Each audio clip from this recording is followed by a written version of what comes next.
بسم الله الرحمن الرحيم. الحمد لله رب العالمين، والصلاة والسلام على سيد الأنبياء وخاتم النبيين وعلى آله وصحبه أجمعين، أما بعد. فأعوذ بالله من الشيطان الرجيم. بسم الله الرحمن الرحيم. ورفعنا لك ذكرك. وقال النبي صلى الله عليه وسلم: لا يؤمن أحدكم حتى أكون هواه تبعا لما جئت به. صدق الله العظيم وصدق رسوله النبي الكريم. محترم عزیز اور قابل قدر عزیزان گرامی قدر، ایک شاعر عرض کرتا ہے: بلغ العلا بکمالہ کشف الدجى بجمالہ حسنت جمیع خصالہ صلو علیہ وآلہ. اور مرزا حسین دہلوی ایک بہت بڑے شاعر گزرے ہیں. وہ لکھتے ہیں کہ حقیقت میں وہ لطف زندگی پایا نہیں کرتے. حقیقت میں لطف زندگی پایا نہیں کرتے. زندگی کا مزہ، لطف زندگی کا مزہ حقیقت میں وہ لوگ پایا نہیں کرتے جو یاد مصطفیٰ سے دل کو بہلایا نہیں کرتے. آگے لکھتے ہیں کہ زبان پر شکوہ رنج و الم لایا نہیں کرتے. یعنی ہمیشہ شکوہ شکایتیں، ایسا کیوں ویسا کیوں، اس طرح کی باتیں وہ لوگ لایا نہیں کرتے. کون لوگ؟ زبان پر شکوہ رنج و الم لایا نہیں کرتے، نبی کے نام لیوا غم سے گھبرایا نہیں کرتے. چنانچہ اللہ تبارک و تعالیٰ بھی مومنین کو یہی حکم دیتے ہیں کہ غم سے کبھی بھی نہیں گھبرانا چاہیے اور اللہ کی رحمت سے کبھی بھی مایوس نہیں ہونی چاہیے. ہمیں نبی کے واسطے سے اللہ تبارک و تعالیٰ کی ذات پر کامل اور مکمل یقین رکھنی چاہیے. بہرحال گزشتہ ہفتے تک 9 سالہ زندگی، آپ صلی اللہ علیہ وسلم کی 9 سالہ زندگی تک جو واقعات پیش آئے اور جو کچھ اہم چیزیں تھیں وہ آپ کے سامنے سنا دی گئی ہیں. اب اس سے آگے کا مسئلہ، 9 سال کی عمر میں آپ کے دادا عبد المطلب یہ وفات پا گئے ہیں. دادا کے وفات پانے کے بعد یہ محمد ہمارے نبی کریم صلی اللہ علیہ وسلم آپ کے چچا یعنی عبد المطلب کے دوسرے بیٹے. عبد المطلب کے کل 10 بیٹے تھے. ایک ماں سے 2 بیٹے پیدا ہوئے، ایک عبداللہ اور دوسرے ابو طالب. عبداللہ کون ہیں؟ ہمارے نبی کریم صلی اللہ علیہ وسلم کے والد ماجد، باپ ہیں. انہی کے بھائی کون ہیں؟ ابو طالب. تو گویا کہ آپ صلی اللہ علیہ وسلم کے چچا ہوئے. تو عبد المطلب جیسے ہی دادا کا انتقال ہو گیا، قریب الوفات تھے، مرنے کے قریب تھے، تو ابو طالب کو بلا کر نبی کریم صلی اللہ علیہ وسلم کو ان کے سپرد کر دیا. دیکھو یہ بچہ یتیم ہے، پیدا ہونے سے پہلے ہی والد کا انتقال ہو گیا، چھوٹی ہی عمر تھی کہ ماں کا بھی انتقال ہو گیا. اب تم ہی اس کو پرورش کرو. میں رہتا تو میں پرورش کرتا، اب میری بھی حالت اب تب کی ہے، لہذا تم اس کی پرورش کرو کہہ کر عبداللہ کو نبی کریم صلی اللہ علیہ وسلم کو ابو طالب کے حوالے کر دیے اور ایک انتقال ہو گیا. جیسے ہی ابو طالب آپ صلی اللہ علیہ وسلم ابو طالب کے پاس آئے، ابو طالب مکے کے سردار تھے، پر لیکن چونکہ آپ کا خاندان بنی ہاشم تھا اور بنی ہاشم اور عرب کے اندر مہمان نوازی بہت زیادہ ہے. وہ کنجوسی بخیل پنا آج بھی نہیں کرتے. جو کوئی بھی مہمان آیا کھلانے کے واسطے کچھ بھی نہیں ملا، اگر اونٹ ہے تو اونٹ کو بھی ذبح کر دیتے، شرماتے ڈرتے نہیں. حالانکہ اونٹ کے ایک مہمان کی خاطرداری کے لیے پورا اونٹ کاٹ دیتے. تو وہ ان کے اندر مہمانی کا جذبہ بہت زیادہ، خدمت کا جذبہ بہت زیادہ. اور آج بھی جو لوگ مکہ گئے ہیں وہاں پر دیکھتے ہیں کہ بہت سے لوگ بہت سے بانٹ دیتے رہتے، تقسیم کر دیتے رہتے. تو یہ خدمت کا جذبہ، مہمان نوازی کا جذبہ ان کے اندر بہت ہے. اور اس سے سب سے زیادہ صفت آپ کی خاندان جو بنی ہاشم ہے اس کے اندر ہے. تو ابو طالب سردار تو ہو گئے تھے، پر لیکن یہ بانٹنے کی وجہ سے، خوب لوگوں کے دینے کی وجہ سے غریب تھے، بالکل نادار تھے، تنگ دست تھے. آپ صلی اللہ علیہ وسلم جیسے یہ آئے، دیکھا کہ چاچا خود غریب ہے، انہوں اپنے بچوں کو پالنے کے واسطے بہت پریشان ہو رہے، تو میرے کو کہاں پالیں گے، میرا بوجھ کہاں بنیں گے. اس لیے آپ صلی اللہ علیہ وسلم نے میں کسی کا بوجھ بننا یہ اچھی چیز نہیں ہے بول کر فوری جا کر ایک خاندان والوں سے بکریاں کرائے پر لے لیتے. بکریاں میں جا کر چرا کے لاتا ہوں، آپ میرے کو دن کا کتنا کرایہ دیجیے، کتنی مزدوری دیجیے. چنانچہ آپ صلی اللہ علیہ وسلم اس ننھی سی عمر، بالکل 9 سال کی عمر میں بکریاں لے کر باہر جنگلوں میں جاتے اور پورا وقت بکریوں میں چرانے. پھر اس کے بعد لا کر شام میں جو پیسے آتے تھے، بلکہ علماء لکھتے ہیں کہ نبی کریم صلی اللہ علیہ وسلم جو کما کر پیسے لاتے ہیں، انہی پیسوں کی بدولت ہی ابو طالب کے گھر میں چولہا جلتا تھا. جب تک آپ نہیں لاتے تھے تب تک گھر میں چولہا بھی نہیں جلتا تھا. گویا کہ نبی صلی اللہ علیہ وسلم ابو طالب کی کفالت کر رہے ہیں، ابو طالب کی پرورش کر رہے ہیں. یہ کہ نہیں کہ ابو طالب ان کی پرورش کرے، یہ اللہ کی قدرت اور ایک اللہ کی عجیب نمائش ہے. اور یہ جو بکریاں چرانا ہے یہ ہر نبی کی صفت رہی. اللہ تبارک و تعالی نے نبیوں کو بکریوں کو چلانے کا پابند کیا. وجہ کیوں؟ موسیٰ علیہ السلام کو دیکھو، وہ بھی نبوت سے پہلے بکریاں چلاتے تھے، ہمارے نبی بھی بکریاں چلاتے ہیں. حضرت عیسیٰ علیہ السلام بھی نبی بننے سے پہلے بکریاں چلاتے ہیں. کیوں؟ اس لیے کہ بکریوں کے اندر اور بہت ہی لچک پن اور بہت ہی انتشار ہے. ادھر ہریالی ملی ادھر بھاگتے، ادھر ملی ادھر بھاگتے، ادھر ملی ادھر بھاگتے رہتے، سب کو سنبھالنا. اور بکری چونکہ کمزور جانور ہے، بہت زور سے بھی نہیں مار سکتے، بہت آہستہ مارنا یا شروع بولنا تو ڈر کے پھر ایک جگہ ہوتے، پھر اس کے بعد نکل جاتے. تو انسانوں کی تربیت کے لیے، انسانوں کی تربیت، چونکہ انسان بھی ویسا ہے، ادھر ادھر بھاگتے ہیں، تو تحمل، بردباری، برداشت کرنے کی صفت یہ نبی کے اندر آنا بول کر پریکٹیکلی طور پر اللہ تبارک و تعالی اپنی حکمت سے بکریوں کو چلانے کا پابند کیا، تاکہ بکریوں کے ذریعے آپ صلی اللہ علیہ وسلم ہی کیا یا آپ کے علاوہ جتنے انبیاء ہیں درمیان میں دل کے اندر ہم یہ تحمل، بردباری یہ چیز پیدا ہو جائے، تاکہ امت میں بعد میں امت ستائی آپ کو، امت تکلیفیں دی تو برداشت کرنے کا مادہ آ جائے. یہ صفت تھی، اس وجہ سے آپ صلی اللہ علیہ وسلم چرایا کرتے تھے. اب آہستہ آہستہ ایسے ہی اوقات گزرتے گئے. ایک درمیان ایک اہم واقعہ یہ پیش آیا. مکے کے اندر خوب لڑائیاں ہوتے، عرب کے اندر بہادر پن، سچائی پن، فخر، بہت اچھی صفاتیں ہیں. پر لیکن ان لوگوں کو یہ جو صفات ہیں، ان لوگوں کی جو اچھی صفاتیں ہیں وہ غلط چیزوں میں صرف کرتے ہیں. کیا میرا اونٹ تیرے اونٹ سے آگے کیسا بڑھا، میں اونٹ والا، میں پانی پلانا تو کیسا پانی پلایا، اتنی بات پہ لڑائی، سیدھا تروارے نکالتے. اور وہ بھی لڑائی 1-2 دن نہیں بلکہ خاندان چلتے. مرتے وقت باضابطہ باپ مر کے یہ بول کے مرتا کہ میرے خاندان دیکھو اس سے بدلہ لینا ہے، وہ خاندان والوں سے مارنا ہے، ان لوگ ایسا کریں، یہ کہہ کر مطلب اپنی پوری طاقت، اپنی پوری بہادری اس طرح لڑائیوں میں صرف کرتے تھے. تو اس زمانے میں کیا ہوا، جو عرب کے بہت بزرگ لوگ تھے ان لوگوں سوچے کہ کئیوں سالوں سال پورے لوگ اسی جنگوں کے اندر قتل کرتے جا رہے ہیں، کیوں نہ ہم ایک معاہدہ کر کے امن و امان قائم کریں.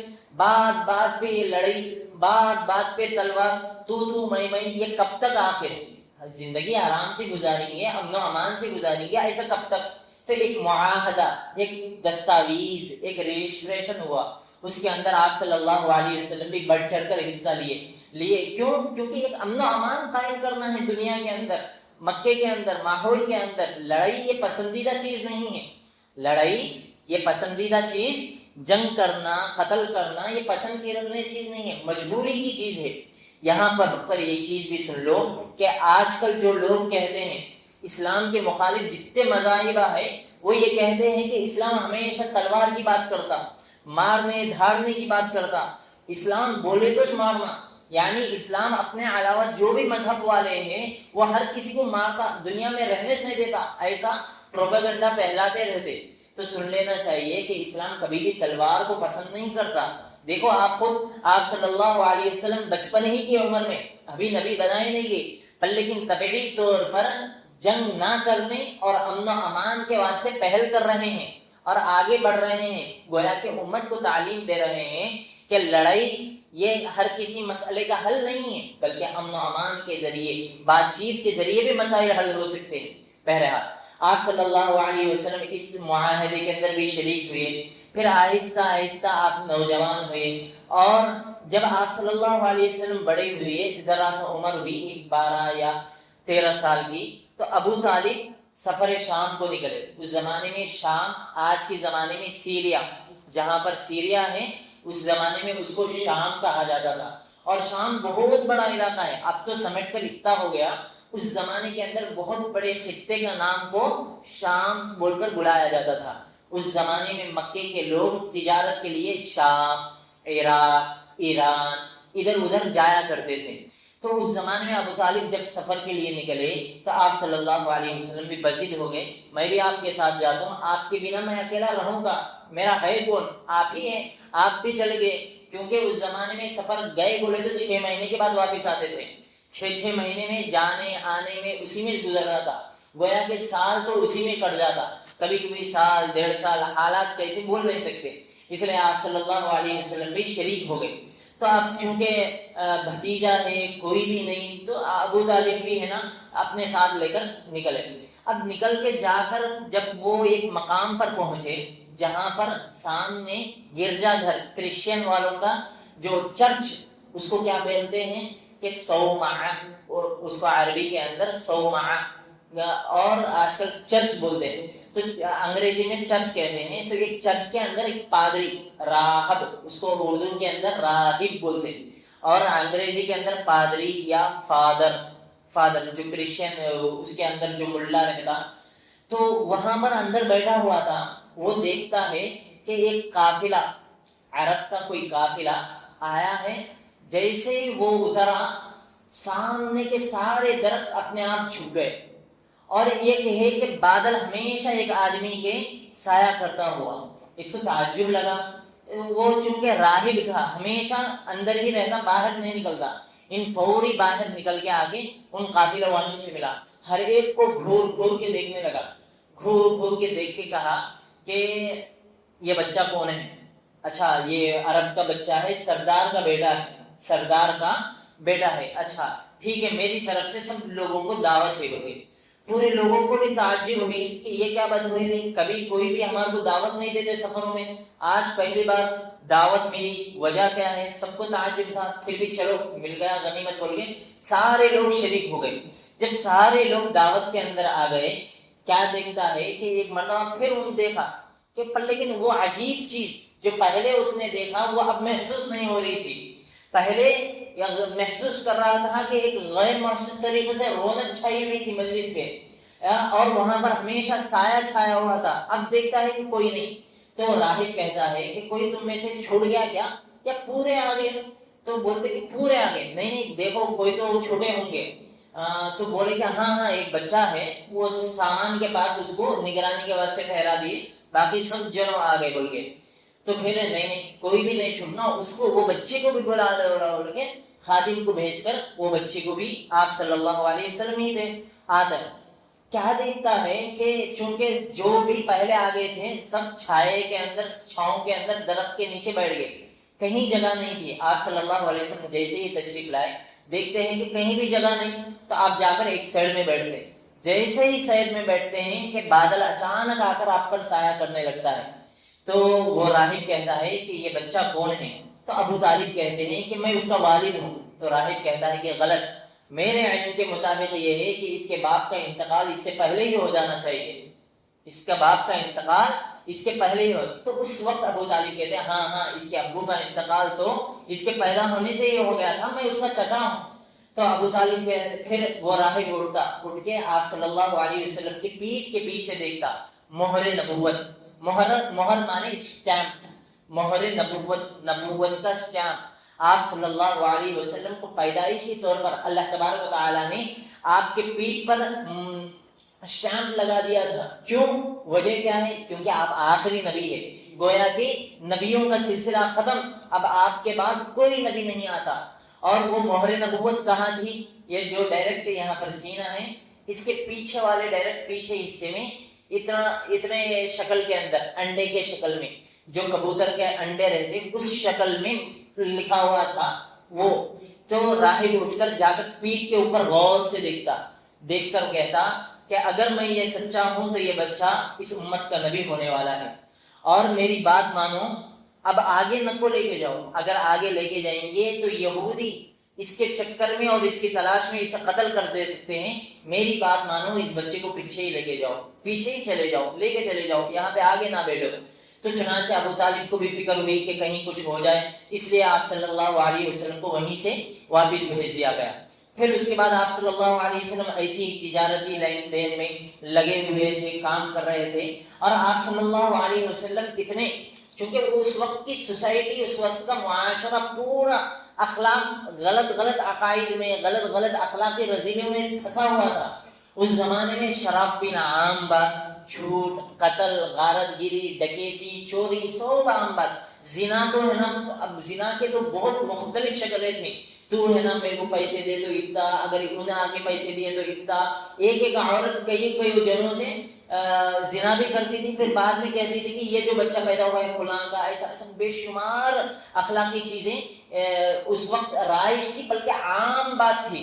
مگر آپ صلی اللہ علیہ وسلم چونکہ نبی ہیں، ان ساری چیزوں سے علیحدہ تھے.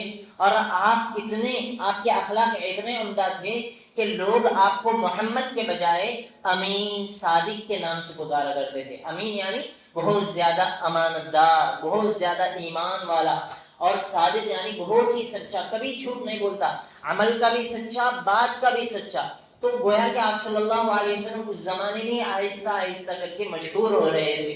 پھر اسی درمیان میں حضرت خدیجہ رضی اللہ تعالی عنہ، جو اس زمانے کے اندر پورے مکے میں ایک تجارتی کرنے والی مالدار عورت شمار کی جاتی تھی. حضرت خدیجہ کا اس سے پہلے 2 مرتبہ نکاح ہو گیا تھا اور بیوہ ہو کر گھر میں بیٹھ گئی تھی کہ اب کہیں نکاح نہیں کرنا ہے، اب مجھے صرف تجارت کرنا ہے، بس زندگی ایسی ہی بسر کرنا ہے. جب حضرت خدیجہ رضی اللہ تعالیٰ عنہ کو علم ہوا کہ مکے کے اندر کوئی ایک ایسا بندہ ہے جس کی سارے لوگ تعریف کر رہے ہیں، امین ہے، صادق ہے، بہت اچھا ہے، تو حضرت خدیجہ نے خود پہل کر کے آگے بڑھ کے نبی صلی اللہ علیہ وسلم سے درخواست کی کہ دیکھو میرے پاس مال رکھا ہوا ہے، میں آپ کو مال دوں گی، آپ لے کے جا کر بیچ کے آئیے، جتنا بھی نفع آتا اپن ڈیوائڈ کر لیں گے، جو دوسروں لوگوں کو دیتی ہے آپ کو میں ڈبل دوں گی، آپ ذرا میرا مال لے کے جائیے. آپ صلی اللہ علیہ وسلم اپنے چاچاؤں سے مشورہ کر کے حامی بھر لیتے، اگریمنٹ ہو جاتا، اور آپ حضرت خدیجہ رضی اللہ تعالیٰ عنہ کی پورے مال کو لے کر، ساتھ میں حضرت خدیجہ کے ایک غلام بھی تھے، غلام کو بھی ساتھ لے کر مکہ اور شام جاتے.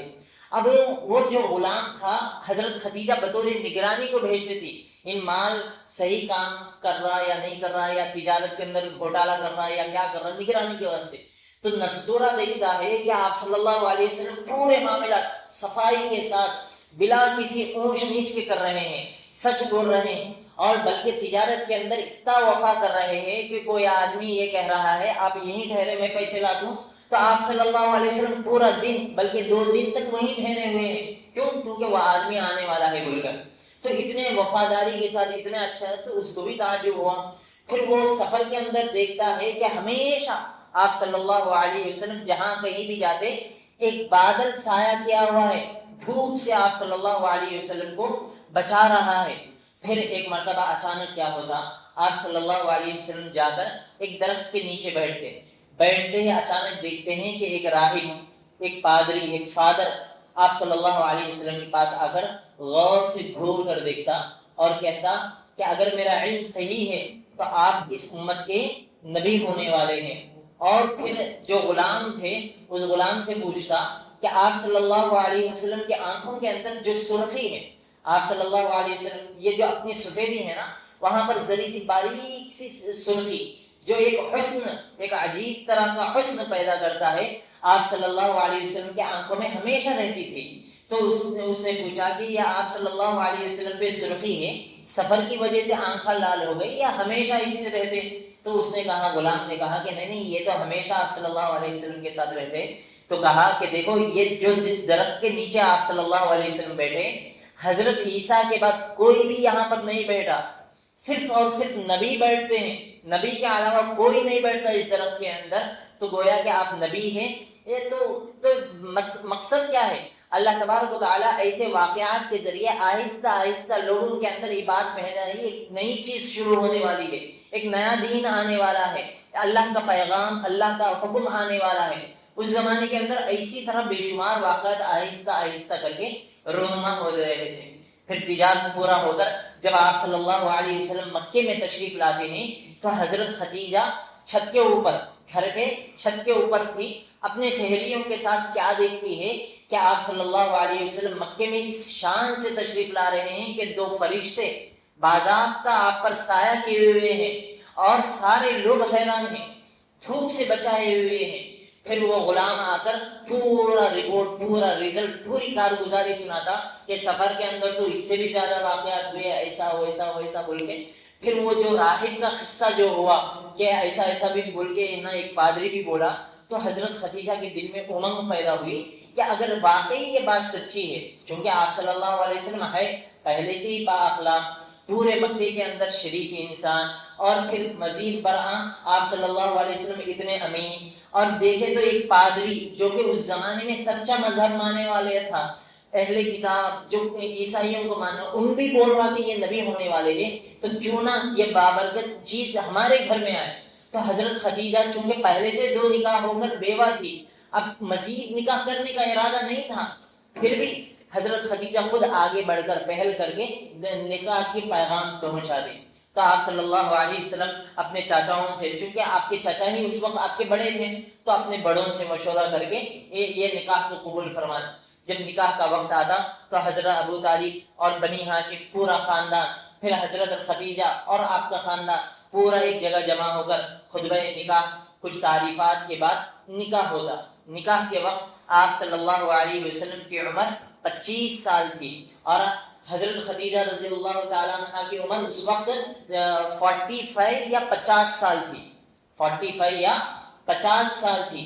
یہاں پر رک کر یہ چیز یاد رکھ لو کہ آج کل سوشل میڈیا پر ایکس مسلمس بول کر، یعنی پہلے مسلمان تھے، ہمارے کو مسلمان اچھا نہیں لگا اس لیے ہم ایکس ہو گئے، ہم اسلام کو چھوڑ دیے بول کر بے شمار اعتراضات، سوالات کرتے ہیں۔ اور جو ہندو لوگ ہیں یا نہیں تو ہے نا کرسچن وغیرہ ہے، وہ بھی سوشل میڈیا پر کوشچنس کرتے رہتے کہ آپ صلی اللہ علیہ وسلم اتنے نکاح کیوں کریں، آپ صلی اللہ علیہ وسلم اتنے نکاح کیوں کریں، آپ صلی اللہ علیہ وسلم معاذ اللہ بول کر بے شمار ایسی باتیں کرتے ہیں کہ بولنا بھی دل گوارا نہیں ہے۔ تو ان اعتراضات، یہ سوالات ہمارے بھولے بھالے انسان بھی دیکھ کے ہاں ایسی کیا، ویسی کیا، ایسا کیا بول کے ہمارا جو ایمان ہے نبی کے تعلق سے اس کے اندر شک پیدا ہوتا۔ جب ایمان کے اندر شک پیدا ہوا تو کبھی ایمان ہی بچاتا رہا، ایمان نام ہے مضبوطی کا۔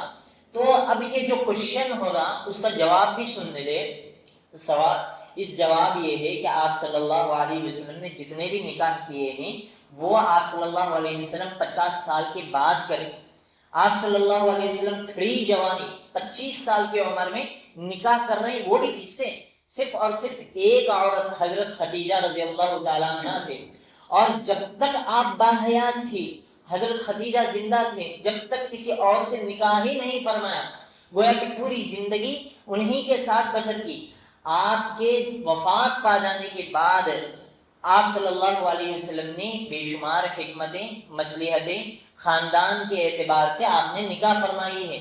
شہوت کی وجہ سے، جوانی عیش کرنے کی وجہ سے نہیں، معاذ اللہ وہ لوگ اس طرح کے اعتراضات کرتے ہیں، اللہ ان کے منہ کو خاک کرے کہ وہ اس طرح کے اعتراضات کرتے ہیں۔ تو سوال دیکھو کہ 25 سال ایک کھڑیل نوجوان، وہ نکاح کرنا ہے تو اس وقت ایک کنواری عورت سے کر سکتا تھا، اس وقت کرنا چاہے تو 4-5 سے بھی کر سکتے تھے۔ اس زمانے میں مکے کے اندر عام رواج تھا شادی کرنا، 4 نہیں 10 20 لیڈیز کو رکھ لیتے تھے، اس زمانے میں عام رواج تھا، تو آپ صلی اللہ علیہ وسلم بھی کر سکتے تھے، 25 سال کی عمر، کیا منع تھی؟ پھر بھی آپ صلی اللہ علیہ وسلم نے نہیں کی، بلکہ یہ فطرتی سلیمی کے طور پر اللہ نے صرف اور صرف ایک پر اکتفا فرمایا، پھر بعد میں اسلام کی آہستہ آہستہ کر کے مصلحتیں اور حکمتوں کی بنا پر آپ نے نکاح فرمایا ہے۔ اور وہ کیا مصلحتیں ہیں، کیا حکمتیں ہیں، میں آہستہ آہستہ جب وہ واقعات آئیں گے میں انشاءاللہ العزیز اس وقت بیان کر دوں گا۔ اب تو بہرحال یہ چیز ذہن میں رکھیں۔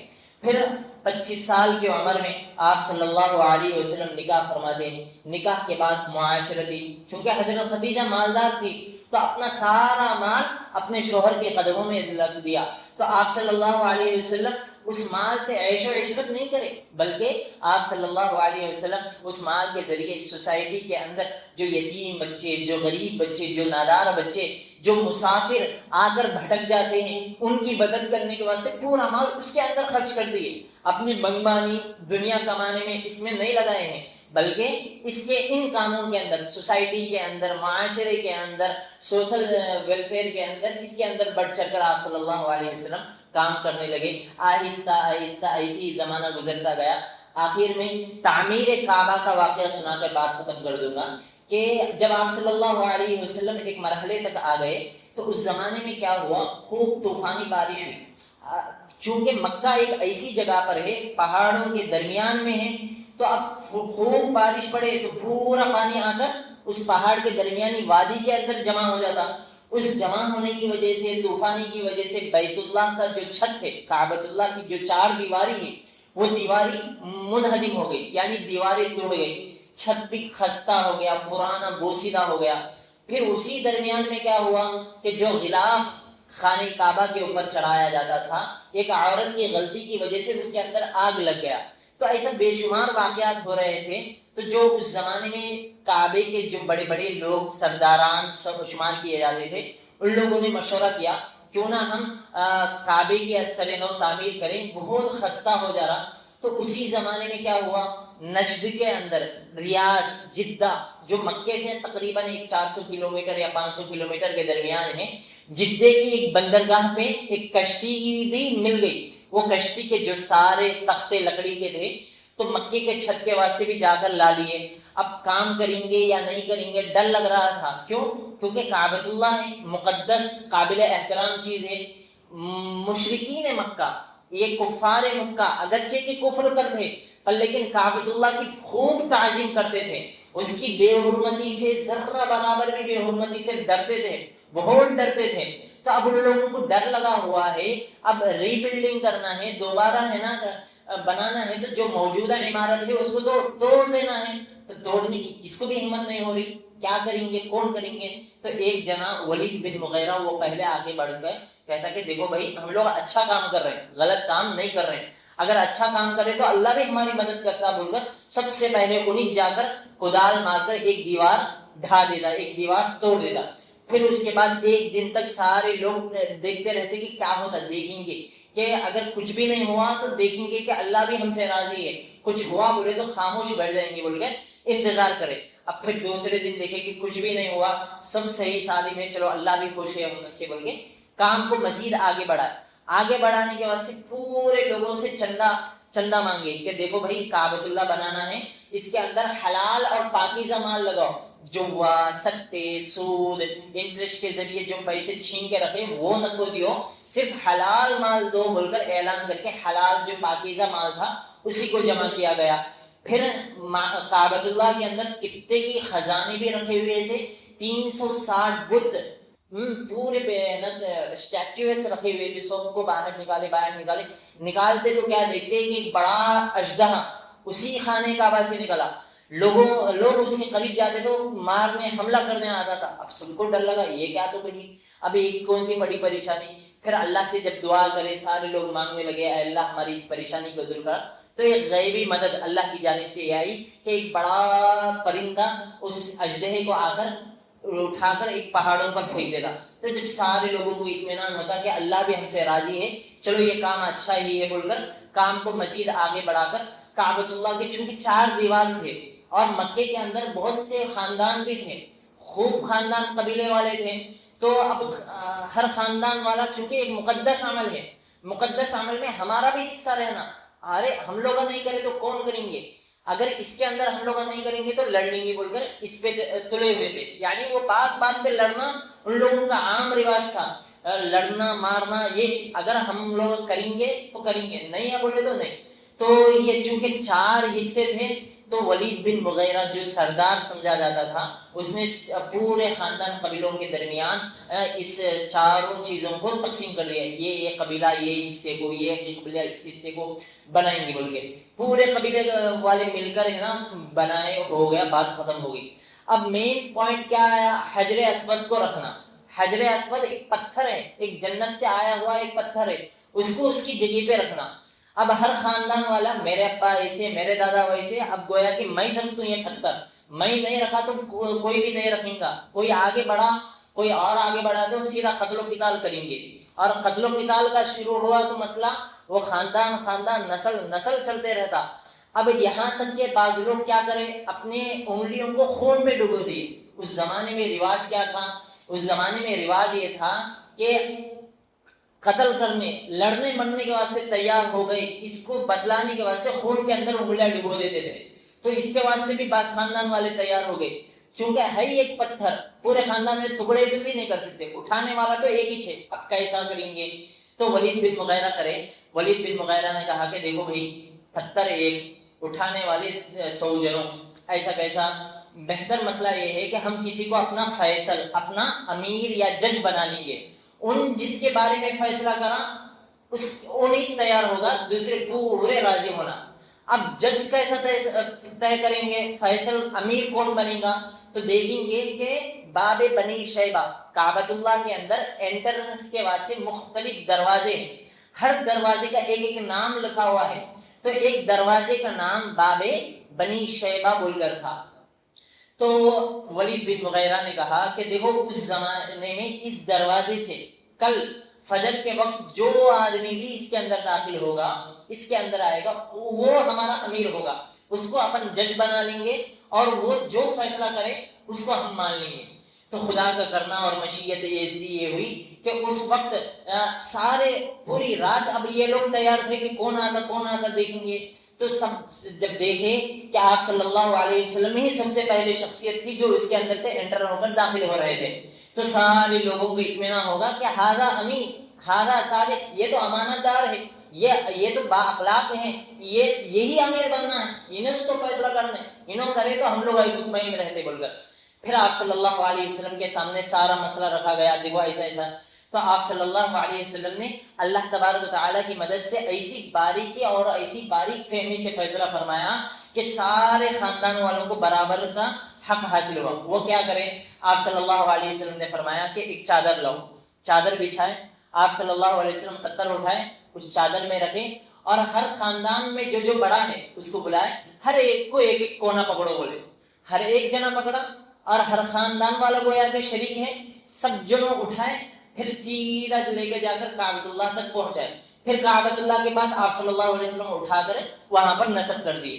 گویا کہ آپ صلی اللہ علیہ وسلم نے ایک بڑا مسئلہ جو جنگ کا ہوا، اپنی باریک فہمی سے سب کے درمیان ایک مبارک معتدل فیصلہ فرما کر ایک پورے لوگوں کی واہواہی اور سارے مکے کے اندر مشہور ہو گئے. یا آپ صلی اللہ علیہ وسلم کی نبوت سے پہلے 35 سال 35 کی عمر میں ہونے والے سارے واقعات تھے. بقیہ انشاءاللہ العزیز آئندہ سنائے دیں گے. اللہ تعالیٰ سے دعا ہے کہ اللہ تعالیٰ ہمیں نبی سے سچا پکا محبت اور عشق نصیب فرمائے. آمین. سبحان اللہ.